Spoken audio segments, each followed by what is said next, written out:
नमस्कार। कन्हैया जी का एक सुंदर भजन सुना रही हूँ। पसंद आए तो लाइक शेयर सब्सक्राइब जरूर कीजिएगा। जय कन्हैया जी।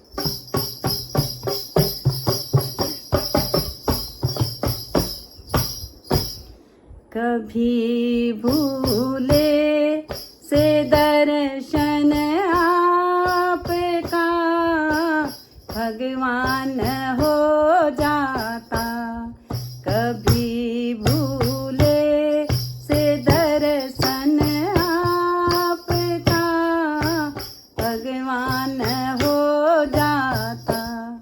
मैं चरणों से लिपट जाती, गले का हार हो जाता।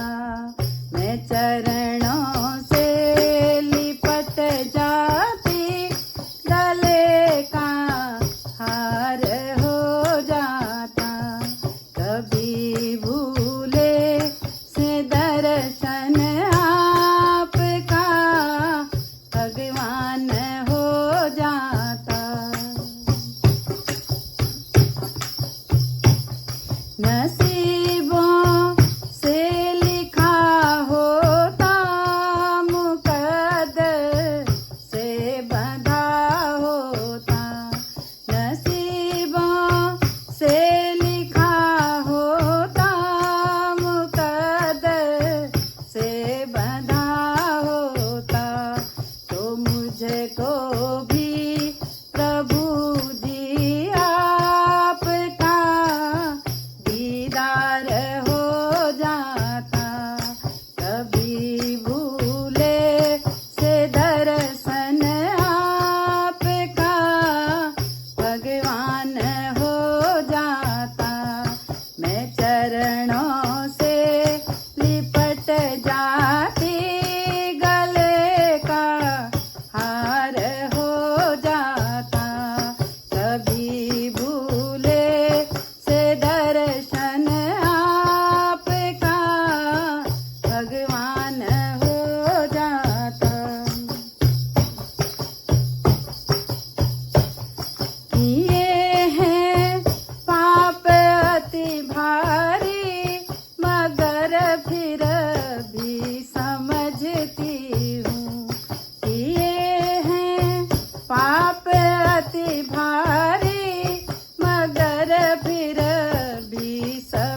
दर्शन आपका भगवान हो जाता।